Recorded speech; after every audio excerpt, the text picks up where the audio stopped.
The storm screamed outside, a feral howl that shook the windows of the Brooklyn apartment. Rain lashed the glass, and in one deafening crack, the world went dark. I froze, my heart pounding as the lights flickered once, twice, then died completely, plunging the room into an inky void. "Elliot." A shaky voice called from the couch. It was Jamie, my roommate of 6 months. His usual confidence replaced by a tremor I'd never heard before. In the faint glow of my phone screen, I could see his wide eyes, his knuckles white as he gripped the armrest. Jamie, the guy who could charm a room full of strangers, was terrified of the dark. I stumbled across the room, dodging the coffee table, and sank beside him. "Hey, it's just a blackout," I said, trying to sound steady. "We're fine." But the storm's fury outside made my words feel hollow. I reached for his hand, meaning to calm him. But the moment our fingers touched, a jolt ran through me from the storm. But from him, his hand was warm, trembling, and it fit perfectly in mine. We'd been dancing around something for months. Jamie, with his golden curls and easy laugh, had moved in after answering my Craigslist ad. I was Elliot Harper, a 26-year-old graphic designer scraping by in New York, too practical to believe in love at first sight. But Jamie Nguyen, a 24-year-old barista and aspiring poet, had a way of making my practical world feel like it was tilting off its axis. Late-night talks over cheap wine, his poetry scrawled on napkins. The way he'd nudge my shoulder when he teased might all added up to something I couldn't name. Until now. "Elliot, I hate this," Jamie whispered, his voice barely audible over the rain. "I've always been scared of the dark."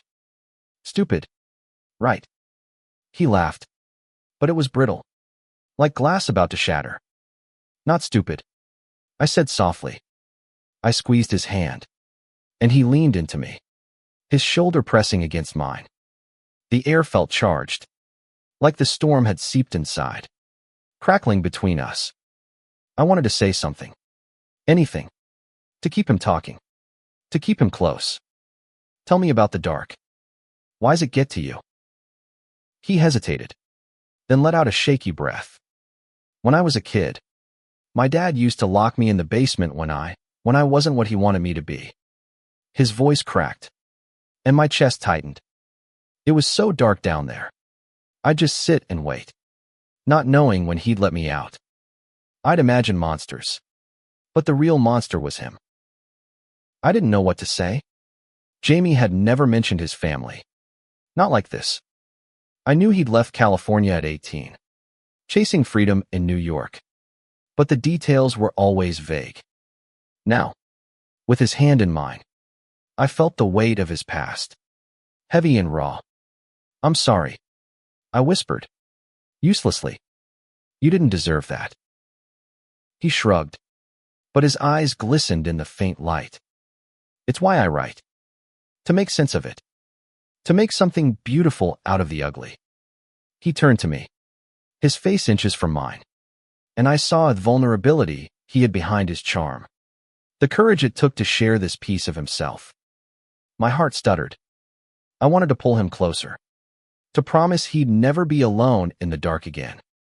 Instead, I grabbed a candle from the kitchen counter and lit it, the tiny flame casting a warm glow across his face. "Better?" I asked. He nodded, but his grip on my hand didn't loosen. "You're kind of my hero right now," he said, a small smile breaking through. That smilelight undid me. I was falling, hard and fast, and I didn't know how to stop. The storm raged on, but inside, the world shrank to just us. We talked, our voices low, like we were afraid to break the spell. He told me about his first poem, written in that basement, scratched onto the back of a cereal box. I told him about my mom, how she'd raised me alone in Ohio, teaching me to draw to escape my own loneliness. The candle burned lower, and with every word, I felt the distance between us shrink. Then the power flickered back on, harsh and sudden, flooding the room with light. Jamie flinched, and I felt a pang of disappointment. The moment was gone. But when he looked at me, his eyes held something new, something that said maybe it wasn't gone at all. We didn't let go of each other's hands. The next morning, the storm had passed, but the air between us was different. Jamie was quieter, his usual banter replaced by thoughtful glances. I caught him watching me over his coffee, and my pulse raced. "What?" I asked, trying to play it cool. "Nothing," he said, but his smile was shy, almost nervous. "Just, thanks for last night. For not laughing at me." "I'd never laugh at you," I said, too quickly. His eyes softened, and I knew he heard what I didn't say. "I care about you. More than I should." That night, Jamie left a note on the fridge. "Meet me at the rooftop. 8 p.m. Bring a jacket." My heart leapt. The rooftop was our spot, where we'd shared beers and dreams under the stars. But this felt different, like a step toward something bigger. When I got there, Jamie was waiting, a blanket spread out, 2 beers in hand. The city sparkled below, but all I saw was him. "I wrote something," he said, pulling out his notebook. "For you." He read a poem, his voice steady but thick with emotion. It was about a boy lost in the dark, finding light in another's touch. Each word felt like a confession, and when he finished, his eyes met mine, searching.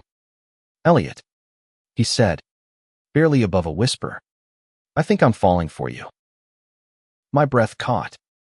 I'd spent months convincing myself this was impossible, that Jamie was too bright, too free for someone like me. But here he was, laying his heart bare. I stepped closer, my hand brushing his cheek. "I fell for you last night," I admitted, my voice shaking, "when I held your hand." He smiled, and it was like the sun breaking through clouds.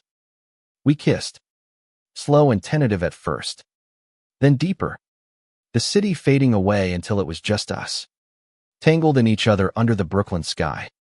But even as I held him, a quiet fear crept in. Jamie's past, his father's cruelty, it wasn't just a story. It was a shadow that followed him. And I wondered if love, even one this bright, could outshine it. The weeks that followed were a blur of stolen moments and unspoken promises. Jamie and I fell into a rhythm, our lives intertwining like the vines creeping up the brownstone across the street. Mornings were spent sipping coffee at the kitchen table, his feet brushing mine under the table. Nights were for the rooftop, where we'd lie on that same blanket, sharing dreams and kisses under the stars. I'd never felt so alive, like every color in my designs was brighter because of him. But love, I learned, doesn't erase the past. Jamie carried his like a weight, one he tried to hide behind his poetry and laughter. I noticed it in small things, the way he'd tense when his phone buzzed, the way he'd change the subject when I asked about his family. I wanted to ask more, to understand, but I was afraid of pushing him away. So I loved him quietly, hoping it was enough. One evening, as we walked through Prospect Park, hand in hand, Jamie stopped suddenly. "Elliot," he said, his voice low, "what if I'm not good enough for this? For us?" I frowned, pulling him closer. "What are you talking about? You're everything."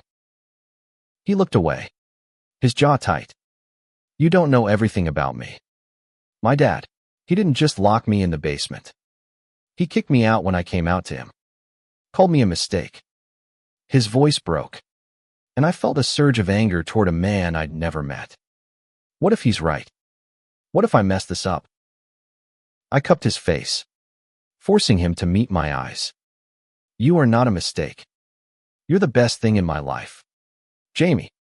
And we'll figure this out together. Okay?" He nodded, but the doubt lingered in his eyes.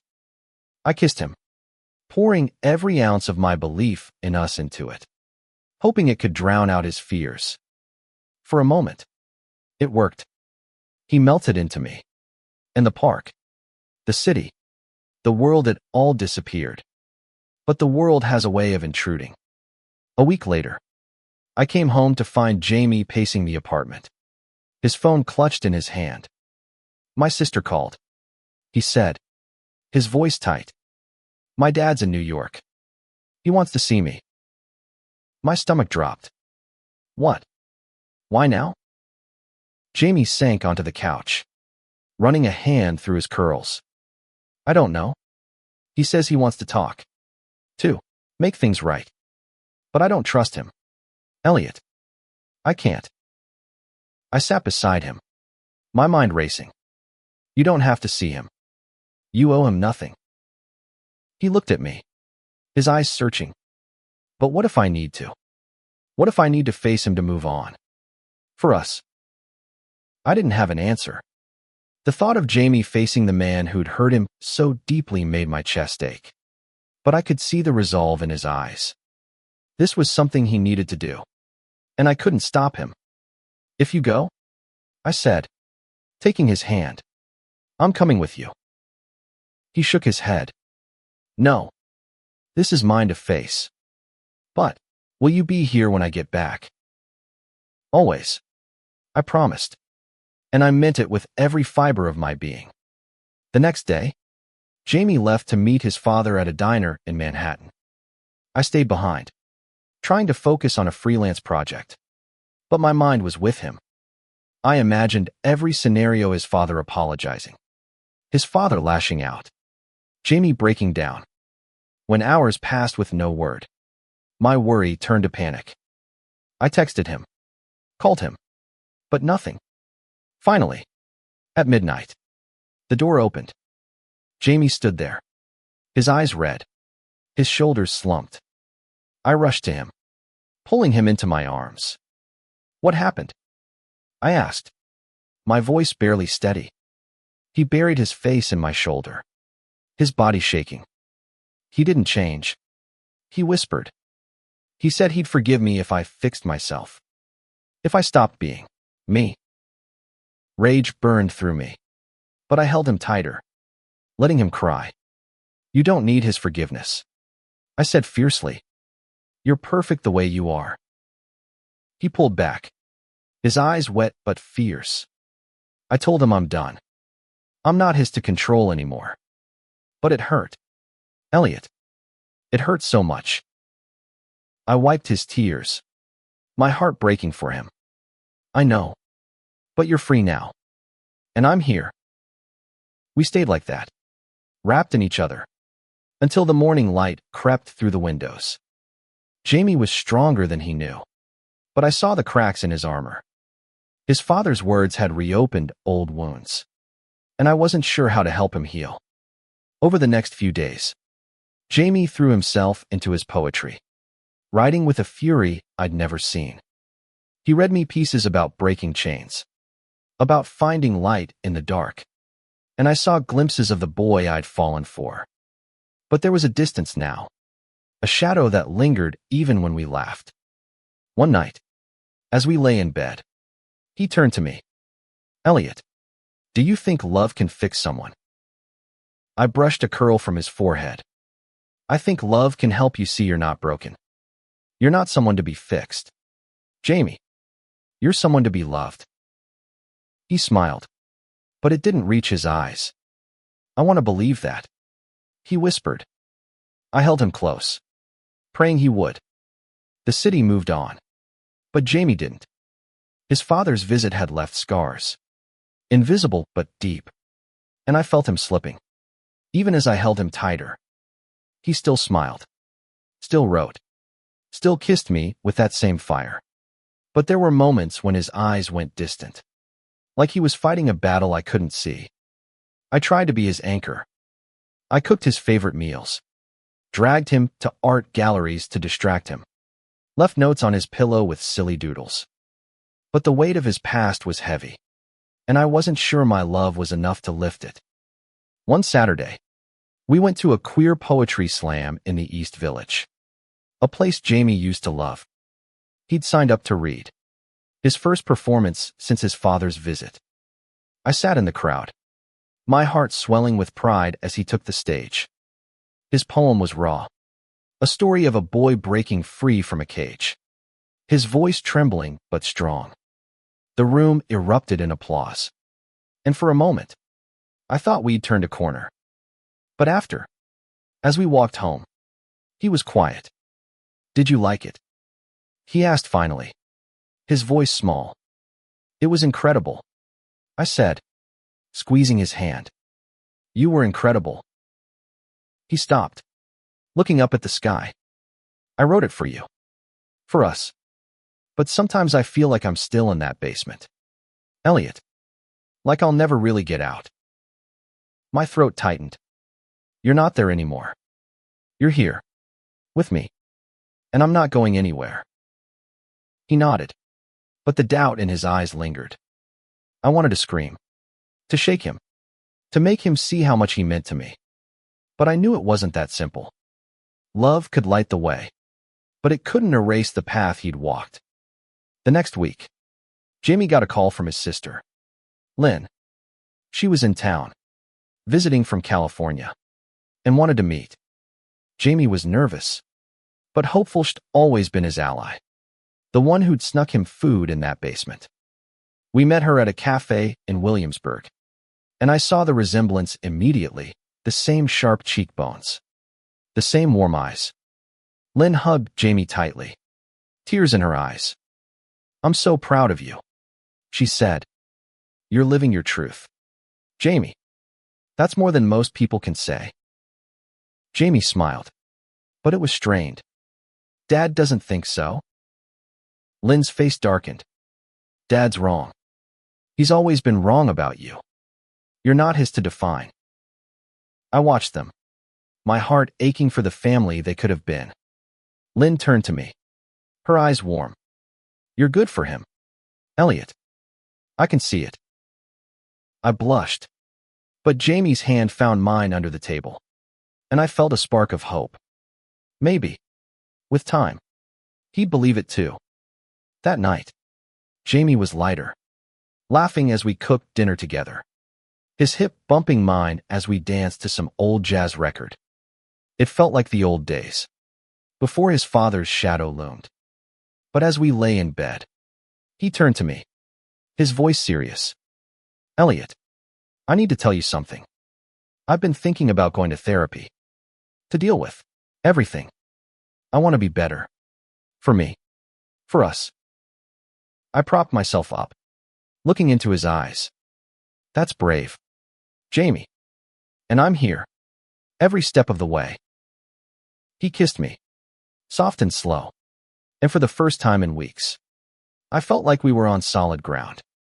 But life, like the city, is unpredictable. A few days later, I got a call from my boss. A big client had pulled out, and the agency was cutting staff. I was out of a job. The news hit like a punch. And when I told Jamie, his face fell. "This is my fault," he said, pacing. "You've been so focused on me. You didn't see this coming." "That's ridiculous," I said, grabbing his shoulders. "This is just life. We'll figure it out." But the worry in his eyes mirrored my own. Money was already tight. And now, with my income gone, the future felt uncertain. I saw the guilt in Jamie's expression, the fear that he was dragging me down. I wanted to tell him it wasn't true, that we were stronger than this.